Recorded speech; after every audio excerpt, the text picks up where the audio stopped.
Today we welcome in our director sparkle Max Jadot, who was previous CEO of BNP Paribas Fortis and now has the chair of the directors room in the same bank.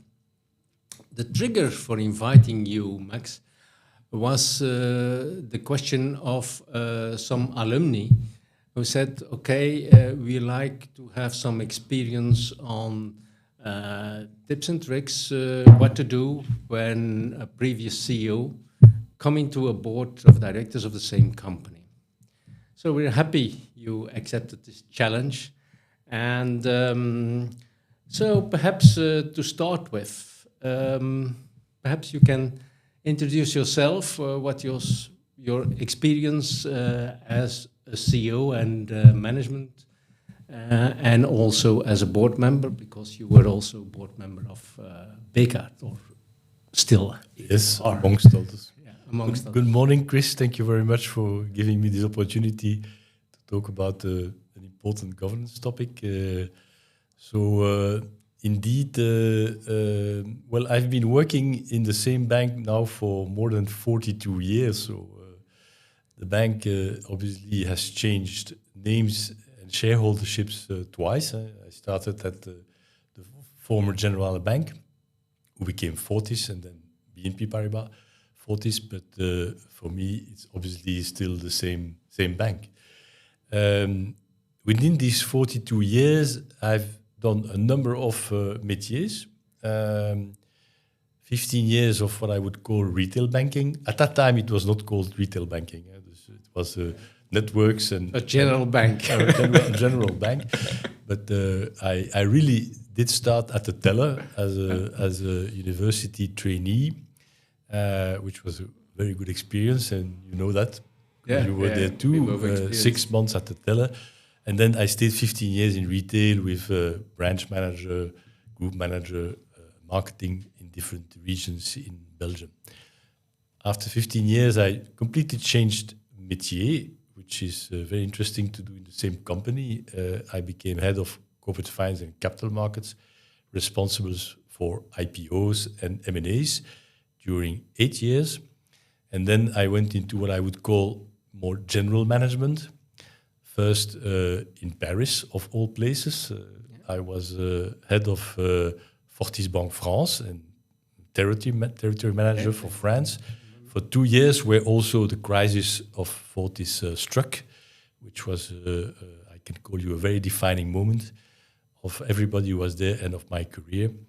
And I continued that general management trajectory back in Brussels, in BNP Paribas Fortis, first responsible for corporates, and then as CEO for nearly 12 years. Yeah. And I'm indeed now the chair of the board of directors since 2 years and a half. So that's my career. So it makes me what I would call an experienced banker, but also with some quite long experience in different positions of governance and situations. Next to that, and you alluded to it, indeed I have both experience not only at Bekaert for 25 years as a representative of the family, but also chair of the family office, the family holding, for 14 years. And I'm now sitting in the boards of Sibelco and of Baltisse, of the family Balkan. So that's what I would quite well, an experience. Well, it's a diversified experience, although I stayed in the same bank for so many years, but I had the opportunity to change careers and trajectories. So, as the topic of today is changing from CEO to chair of a board, you experienced that recently. Can you give us more insight into it in the process, and also perhaps give alumni some tips and tricks what to do or what not to do in these circumstances? Well, first of all, it's a question of confidence of all the stakeholders between themselves, and everybody must feel comfortable and at ease and has to take its responsibility when that changes happen, which is not very frequent. And who are the stakeholders? Obviously, well, the board itself, the shareholders, obviously management, the future management, and the CEO. Certainly the CEO, and I must also myself. I must feel at ease and comfortable that I can do the change from an operational function to an oversight function.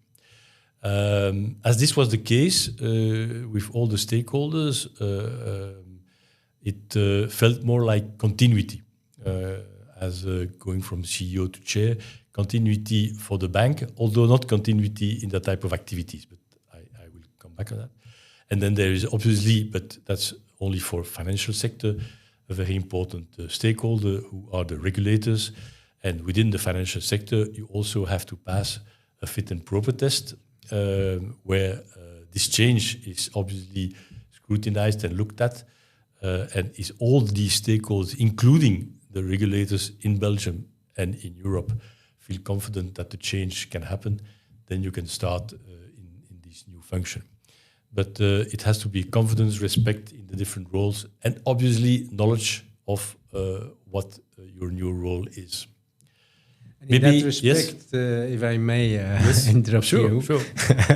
In that respect, how did you prepare to it? Because you said also going from an operational role to a more supervisory role, the role changes. Yeah, absolutely. I was not without knowledge of what chairmanship or board membership should be. I was in the board of BNP Paribas Fortis for 12 years, also as an executive board member. So I know how a board functions. I know the workings of the committees. I know the rules. I've seen Herman Daams, which is certainly a very, very good teacher on governance, how he performed. But not only at the bank, I was in the board also, I'm still in the board of Banque Générale de Luxembourg, BNP Paribas, BGL, BNP Paribas in Luxembourg, where I also have experience there representing a majority shareholder. But like I said, I've been at Beckhout for 25 years with other people like Paul Buijsen, who was also, like Herman, a specialist in governance. The late Paul Buijsen, which I respected very much, learned me a lot about the role of chair, the role of committees, the role of board member. And yes, like I said, next to these two, I know my roles and I'm experienced in board memberships in other companies than the bank with Baltisse and Sibelco. So I knew very deeply how a board should function, what the role of a board is, what the role of a board member should be, and obviously through examples like Herman and Paul, what a board chair can do and should do. Yes. Can you give perhaps an example or give insight what you did before as a CEO and you don't do it anymore as a board and chair of the board? Obviously, it's a very different job. So the board is, and also obviously then the chair of the board, is responsible for the oversight. The strategic oversight, you can go into more details, the risk oversight and so on, but you're responsible for the oversight. And the responsibility of the operational activity, management of the bank sits with the CEO and his team. It's a collective responsibility. Yeah? Board is a collective organism, and the executive board is also a collective board. But the roles are very much separated. They are very much described within internal governance memorandum, but also laws and regulations and guides that are written by our regulators. So the roles are very clear. The board does an oversight and a control, and the executive board, and so the CEO, has the operational duties. So that means that, as an example, I do not go in credit committees. I've been in credit committees long time, all my life. I do not participate in credit committees. I do not decide on individual files. And honestly, yes, you have to adapt to that. But once you've seen how it worked, like I said before, for many years, you know that if you do that change, that you will not be asked, except exceptionally, for your past experience or because you know a client, that the CEO would ask you an advice, but for the rest, you do not intervene in individual files. As an example, which is obviously a major difference, substantial difference with what my life was before. And if you cannot respect that, if you want to intervene in the day-to-day management of the company of which you are the chair, going from CEO, nothing to do with the bank, then you'd better not become a chair. For a part, you have to let go things that you did before, and then indeed you have still huge responsibilities. A bank is an important company and complex company. There are still a lot of things you can do as chair to guide and to do oversight and to control, together with your colleagues, the board of the bank. And that's the same attitude you need to have in a medium-sized company, I guess. It's the rules of changing from CEO to chairman are not specific to a bank. Yeah. They are general. And it's not easy. So that's also why there are not frequent or many examples, certainly in Belgium, of people who do that. But if you're experienced, if you're competent, if you're willing, to do things like that and let go, if the respect and the confidence between all the stakeholders, including the regulators, is there, then indeed, yes, it is possible. It is possible. So you mentioned previously also that you're the successor of Herman Daams as chair of the board of BNP Paribas Fortis. In that respect, Herman Daams was another profile, I would say, as chair. He didn't have managerial experience in the bank as your long 42 years experience. Has that an impact on the board dynamics, on the constitution of the board members, taking also account the changing in times, of course, because the times now are not the times from a few years ago? Well, I must say that I see this more as a continuity. Herman and myself were very close. We saw each other every week in an informal way to discuss what was happening at the bank. And I still do that with the actual CEO to understand and be able to do the oversight and the control. And that there was a very open relationship with Herman. And so I saw this as a continuity, and also, well, it was proposed by the board. I was candidate, but it was proposed by the board that I would succeed to Herman. Herman has been there in the board as chair for 14 years, so he was absolutely experienced in banking, and I think that he was also experienced in general management through his governance knowledge. Very knowledgeable, a very likable person. So I cannot say that there are many differences in the way things are approached. Or obviously, my banking knowledge is deeper and more historical than Herman, but the world is evolving so fast that Herman had to adapt, and myself have to adapt. Does it have an impact on the board composition? No. We are constantly trying to, and Herman did that too, make the board more competent for the different responsibilities. Globally, we have 3 groups. We are a subsidiary of BNP Paribas Group, so we have 3 groups of board members, and all of them are equally important. We have the group of the representatives of BNP Paribas, and I like to have heavyweights of the group BNP Paribas around the table. I think it's important. We have, obviously, management. The banking law foresees that it cannot only be the CEO, it has to be the whole executive board that sits in the board of the bank. That's the law. And then we have a very, very important third category. And also there, Herman and then myself, we are very keen to have excellent independent board members. And we have 4 of those who have the responsibility to chair the committees. We have obviously 4 committees, and these are chaired by the independent board members. That's for the categories. And then in the competences, and Herman and then myself, we always constantly look for having diversified competence. As an example, very recently, we added an IT profile to the board, and we added executive CFO to the board in April of this year.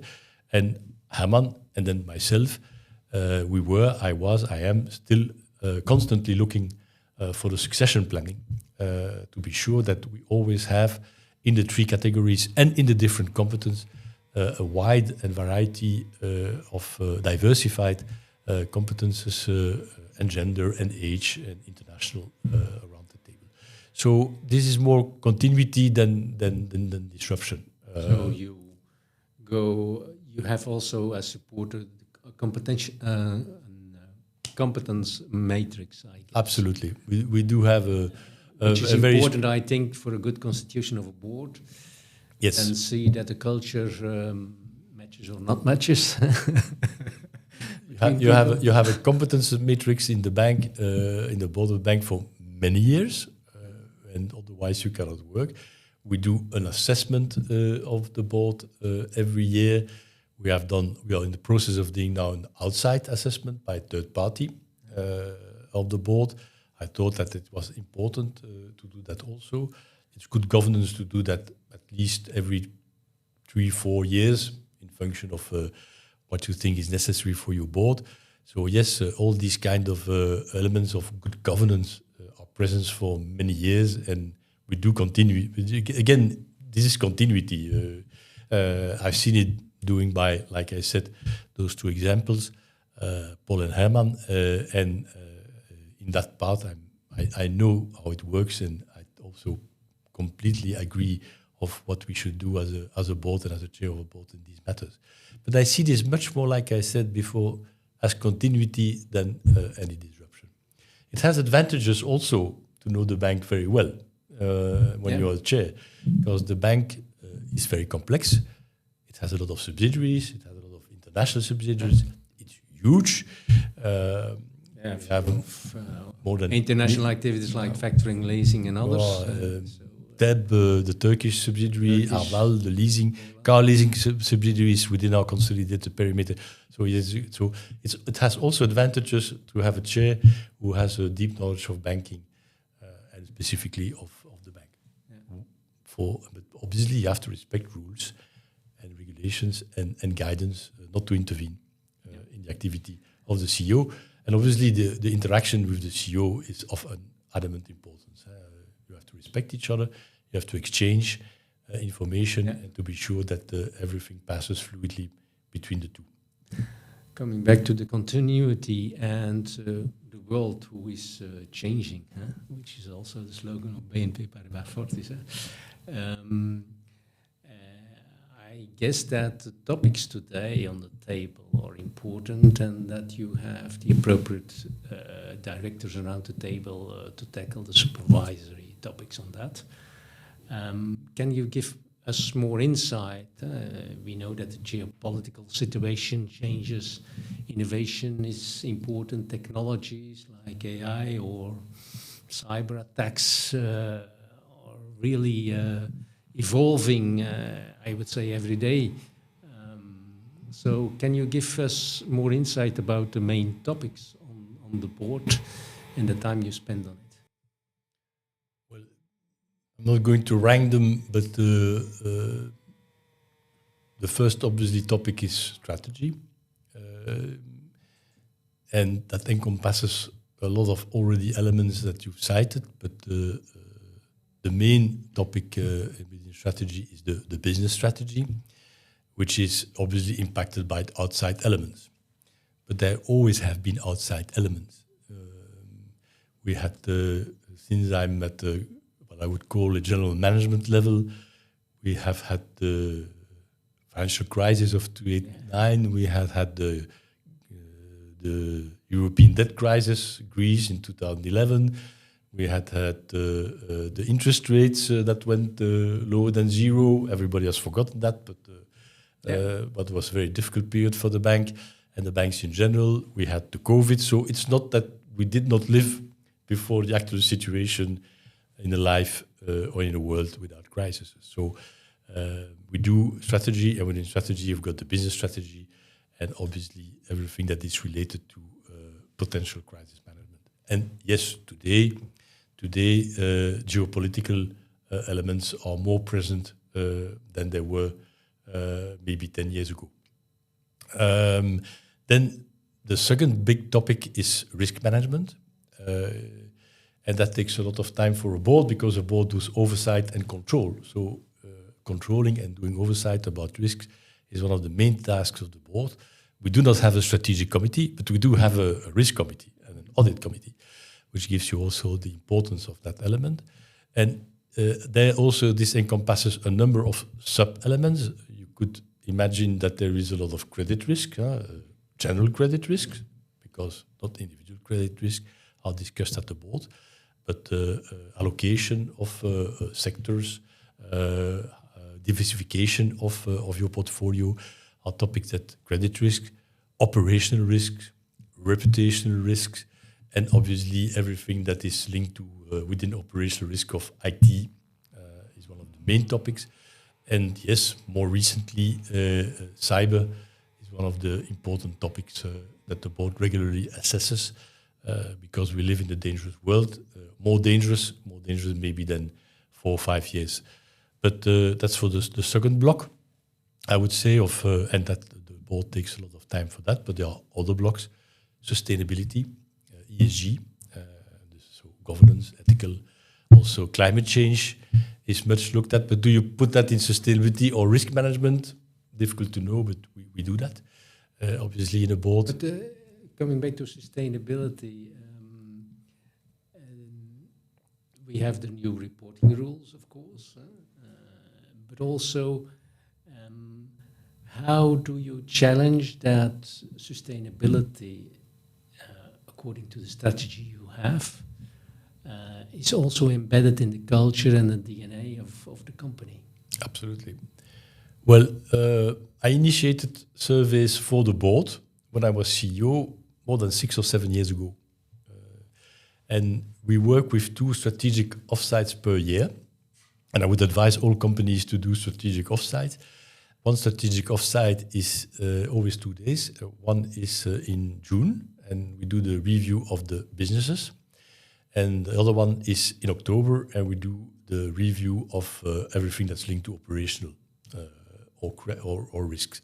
And within the risks, we have more than half a day now, and since 6 or 7 years on sustainability, regulation, evolution of mentalities, climate change, and obviously culture is discussed there. And we have around the table not only the board members, but also all the internal stakeholders of the bank, legal, risk, business, and obviously the ESG coordinators are around the table to participate to that specific topic of the board, which takes more than a half day per year. And we do that not since I'm chair. I initiated it as CEO to present it to, and obviously Herman accepted that and was very glad to have that at both levels. So yes, we have not invented sustainability since that I'm chair. We are working that as management and now as board. It's a good example how you treat it in and it's the responsibility of management to bring topics. It's also obviously the responsibility of the board to ask for topics. And when you have a fluid combination of those two, and through those two, with the persons that are responsible for that, then you have indeed topics like sustainability, which are on the board for many, many years. So, but then also, yes, you have innovation that is reviewed on a regular basis. I'm in the bank for 42 years. Nothing has changed. You always take care of your clients. But everything has changed. When I was at the teller, it's difficult to find a teller now in a classical way in the bank. A lot has been digitalized, and if you do not work on those from the board to the management, and from the management to the board, then you don't do your job properly. Innovation. You have 2 aspects, I think, in this respect at board level. That's the innovation within the company to renew activities and to explore certain activities to become leader in new markets. And you have a second, perhaps, how do you deal with innovation and I would say also artificial intelligence in this respect? Do you use it also as a support in your board activity? I explain myself. For example, I would speak in general then also your board membership in other companies, in industrial companies. If an investment proposal is there, why to do the investment and why not to do the investment? We have our own knowledge, you have your own knowledge, but at the world internet and media, there's a lot of more knowledge you can use through artificial intelligence, asking, for example, why to do that investment or why not to do that investment. Just an example. Yes, I think it's just an example. Let's go back to... You have more examples, perhaps. Let's go back use to artificial intelligence, yes or no? Artificial intelligence is obviously a very hot topic, but also a very complex topic. So, very frankly, I think that the usage of artificial intelligence is, for the moment, at the level of management's responsibility. And let me explain myself. It started in banking and services industry with robotics, which is a form of artificial intelligence. And then obviously it's difficult to benchmark itself, the bank with the competitors, because not a lot of people are going to give you insight on this. But we can benchmark ourselves with BNP Paribas Group. And when we see that BNP Paribas Group, BNP Paribas Fortis is really very far ahead in using robotics in operational issues, from very simple examples, reading letters or mails, to obviously everything that's linked to compliance, KYC and the likes. And then obviously that robotics now is evolving to AI, but most of all in the operational elements. But it's a huge field. It will go into credit decisions that you can use AI to filter and take the probably better decision than, I hope, than human beings, which are experienced also in credit files. So yes, this is an evolving matter. So, but in my view, it's for the moment at management level, and we are obviously informed of what they do, and obviously we can challenge them. And that's also why we added an IT specialist, former CIO of BNP Paribas Group, into the board very recently, to be able to challenge and do oversight of that matter. If I talk about investments, let me little bit lift the veil of the strategy of BNP Paribas Fortis. Well, we are number one in Belgium in nearly all domains. And so it's not easy to find targets to buy in Belgium. So obviously, we'll reclose the veil. I'm not going to cite files that we could look at, but there are not many files, and so there are little opportunities to test AI in investments in our case. We are growing organically, very fast. We are buying a small private bank every year, just by organic growth in our managed assets. So multiple billions of assets are growing organically. So, and if we would have an acquisition opportunity, I would not discuss that here. We can look at things, but it would not be easy to either buy, have the authorizations to buy, and integrate something that we can do, and that we are doing now for more than 14 years with BNP Paribas Group organically. Yeah, you could imagine, for example, you have the Bitcoin who comes up. A few years ago, when you were a large trader in Bitcoins, you were not well seen by banks.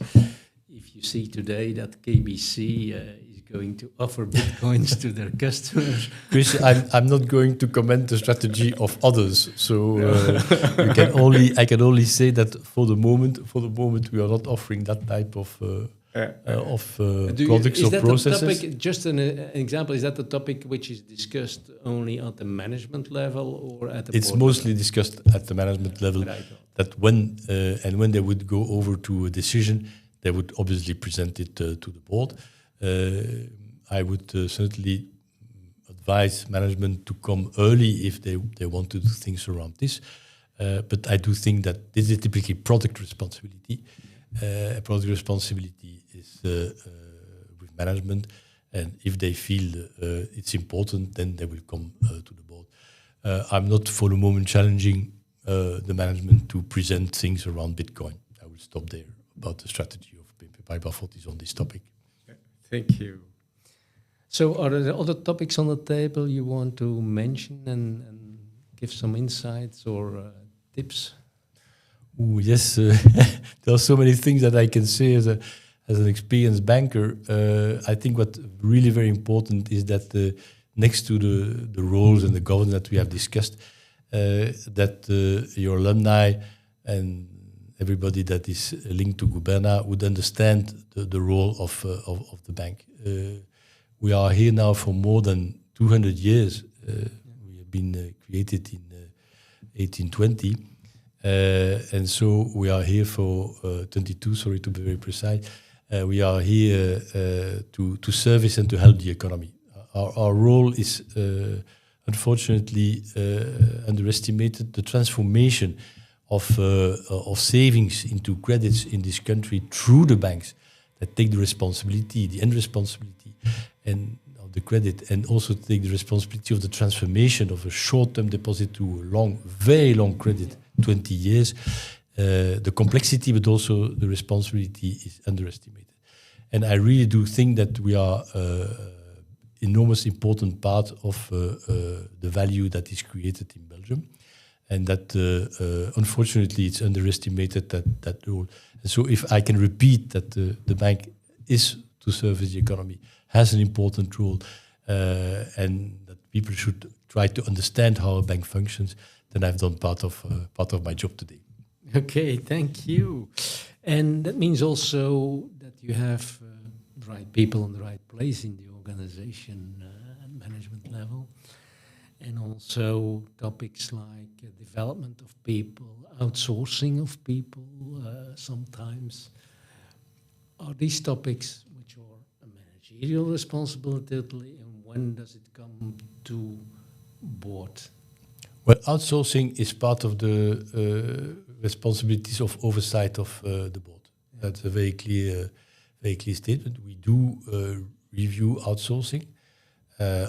Obviously not in an operational level, but be it a decision level. We are for the moment in a process of publicly known, in a process of outsourcing part of our operational activities. So that has come obviously for decision to the board.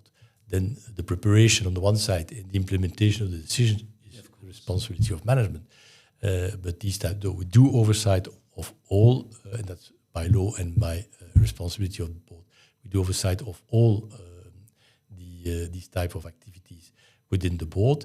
And when there are big, important topics, like there is one on the table for the moment at BNP Paribas Fortis, then it's very precise. The decision stays at the board level.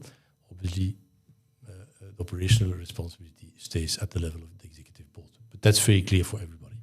Okay, thank you. So we prepared the interview also with our head of research, and we came up with a research paper of 2025 in Germany. And I would put 3 statements there out of this research and have your feedback as an experienced one, as a CEO I will try. Who has become the chair of the same company. So the first statement is the strategy choices are less challenged and more influenced by the chair, with a potential impact on the performance. That's the first statement. The second one is also the organization is more stable. You mentioned the continuity, so I think that's truly real life. Huh? And the resource reallocation is less dynamic. And the third one is the main shareholder desires by this government choice a sustainable development. Do you agree with them, or how do you experience them? I will take them one by one. Maybe you will have to repeat the third one if you allow me. Yes, on the first one, it can go both ways, to be very frank. You can be a brake as a new chair on the development of the company and the activities of executive board. Honestly, is that the case? Don't become the chair. You have to look yourself in the mirror before you accept the function, and you are voted by the General Assembly and accepted by the regulator. You have to look yourself in the mirror if you're going to be a brake or somebody that helps the company to go forward. Honestly, you can argument the other way around. As you know the bank very well, you can also help the board and the company and obviously management to do interesting things going forward. So it can go both ways. I've chosen the second route, and the first route is not a good route for a CEO that would become chair. On the second one, yes, definitely. I already said it. It allows continuity.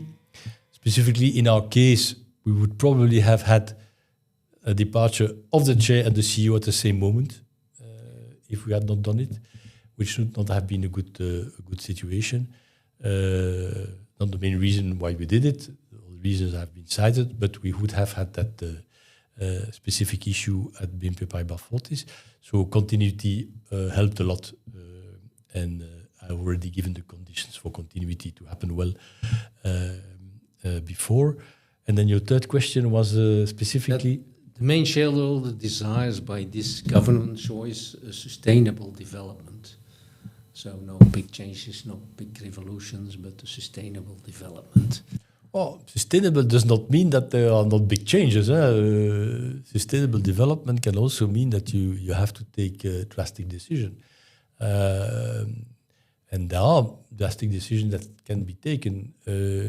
Digitalization of your activity for the last 10 years was this big disruption. Yeah. The whole organization of our network with the acquisition of the 50% we did not have of the Bank of the Post, yeah, and the distribution agreement with the Bank of the Post is really a major, not continuous sustainable development type.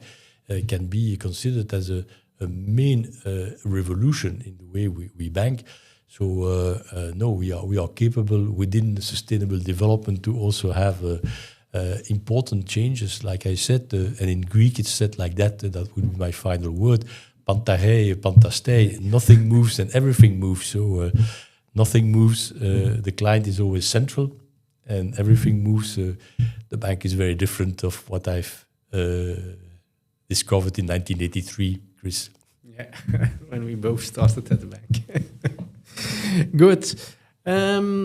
So, how do you see the evolution in governance in the future? From an ethical point of view, from other points of view? I think that, very frankly, the main elements are present. It would be strange that we would discover now, after 200 years or whatever you want to call it, 15 years, that we would discover big topics that we have not covered yet. So the ones you're citing are part of our activities already. Yeah. Thank you. And I think we are coming at the end of this interview. Perhaps you have to add something for alumni as a tip, or I've given my conclusions in Greek, so nothing to add to that, Chris. Thank you very much, Max, for sharing this valuable input out of your rich experience. And we handled indeed a varied number of topics you tackle as a chair. You said also before the meeting that the complexity of the world is being bigger, and that the time of spending as a board is a bit longer, but that's Not only a bit longer. A bit longer. More than a bit longer, much longer.